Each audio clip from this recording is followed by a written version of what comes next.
Fadel. Lepas dong. Maskernya. Fadel, gimana perasaannya Fadel? Del, joget lu dong dikit, Del.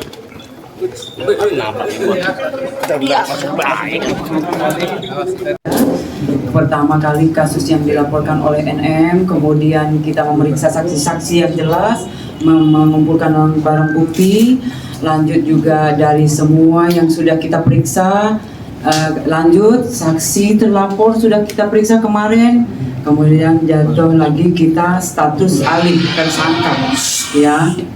Kemudian malam ini kita sudah menetapkan penahanan, ya, surat perintah penahanan sudah ditandatangani oleh pimpinan tentunya. Oleh karena itu kita pada malam ini kita harus bisa di sini semua berkumpul, ya.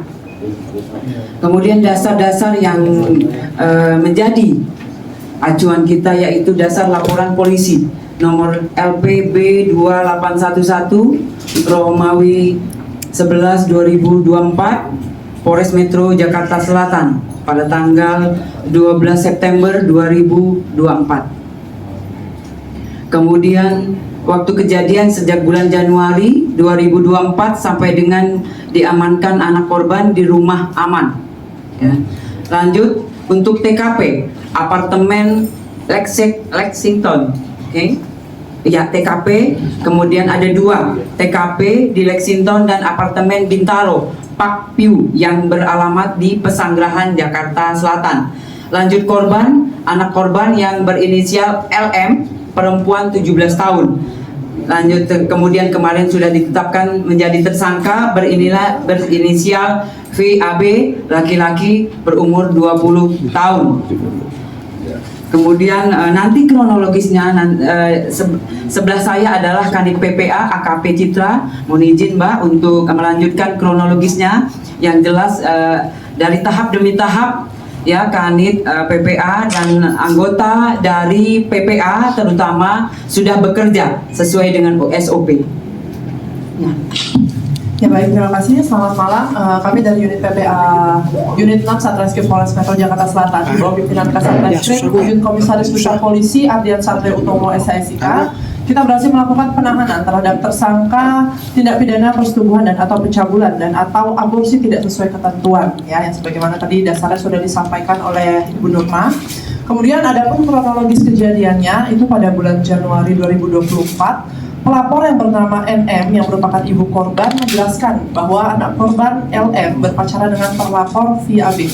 Dan selama menjalin hubungan pacaran tersebut atas bujuk rayu tersangka yang menjelaskan akan bertanggung jawab serta menikahi anak korban, sehingga anak korban LM mau melakukan hubungan badan layaknya suami istri dengan tersangka VAB.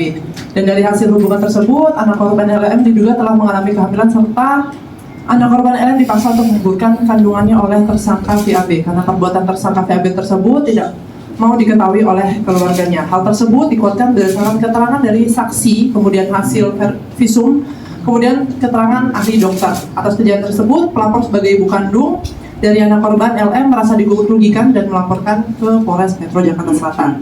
Untuk modus operandinya yaitu adalah relasi kuasa dan tipu daya. Kemudian barang buktinya yang sudah kami amankan yaitu adalah hasil pemeriksaan visum, kemudian keterangan saksi ahli, kemudian handphone milik saksi. Lalu tindakan yang sudah kami lakukan antara lain adalah melakukan pemeriksaan terhadap korban, kemudian pemeriksaan saksi dan saksi ahli, kemudian pemeriksaan terhadap tersangka, penyitaan terhadap barang bukti, kemudian kita berkoordinasi dengan Dinsos, UPT, PPA Provinsi DKI Jakarta untuk melakukan pendampingan konseling psikologis terhadap anak korban.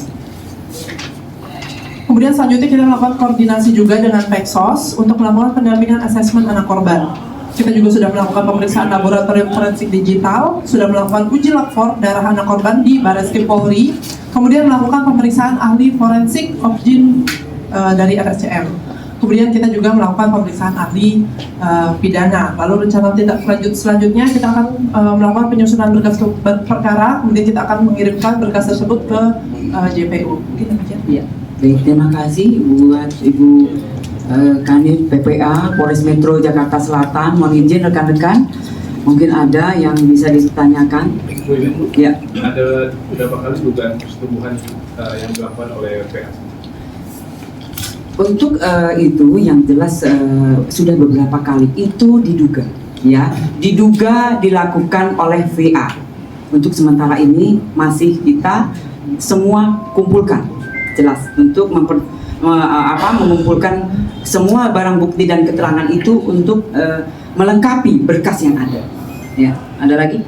Bu, ini kan kalau dari keterangan Wali kemarin kan bahwa keterangannya beda sehingga yang membuat FAB jadi tersangka ini karena keterangan yang terbaru. Nah, kalau betul keterangan apa sih sehingga bisa beda? Ya, keterangan-keterangan itu pasti kita kumpulkan, ya. Kemudian itu biarlah nanti kita jika memang sampai di pengadilan itu nanti dibuka.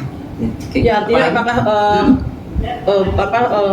keterangan yang pertama itu tidak dipakai atau seperti apa? Semua pasti kita kumpulkan. Yang jelas semua kita kumpulkan, kemudian kita jadikan satu, memperjelas kasus yang ada. Itu. Dan apa yang menyebabkan akhirnya Fadel ditetapkan sebagai tersangka sementara kan Fadel juga dimintain keterangan juga gitu.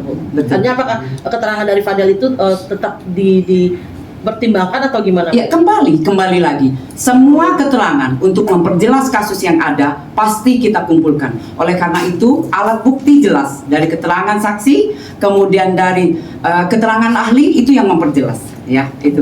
Ya, apalagi ada lagi. Dan kondisi artinya Fadel saat ini seperti apa masa tahanannya sendiri? Ya, untuk sementara ini kita sudah menetapkan surat penahanan, ya, sudah diterbitkan 20 hari ke depan. Ya, Mbak, ya, izin. Nah, itu yang dilakukan karena memang mengumpulkan semua, menjadikan berkas, melengkapi berkas. Ya. Oke, mungkin kita bisa tanya ke Fadel. Bu, ancaman hukumannya, Ya. Bu? Ancaman hukumannya, Bu? Ya, Ada yang mau disampaikan? Ada yang disampaikan oleh Fadel. Mungkin satu-satunya senyumnya mengandung banyak makna nih. Dan menyampaikan 1-2 kata gitu. Terlihat ada kekecewaan dari wajah Fadel. cukup ya. Ada lagi, ada lagi. Satu-dua kata dari Fadel. Satu-dua kata dari Fadel. Bu, ancaman. Bu, satu atau dua Ancaman paling singkat 5 tahun, paling tinggi 15 tahun. Pasalnya Bu, Pasalnya 76D, Junto 81 ayat 1. Ya. Bu, sedikit Bu dari Fadil Bu. Iya dari Fadel Bu, dua kata. Bu senyumannya mengandung banyak makna tuh Bu. Mungkin Artinya dari Fadel yang ingin disampaikan Bu. Padel udah begini, berarti Padel sudah. Dia masih sayang nggak? Ya. Saya Pak, mungkin boleh dikatakan sedikit satu artinya Fadel sendiri apa aja. Oh iya, bukti-buktinya kita angkat ya. Ibu sedikit dong, berarti Fadel masih bisa membela diri atau gimana Bu? Silat. Nanti di persidangan ya. Itu handphone milik siapa itu?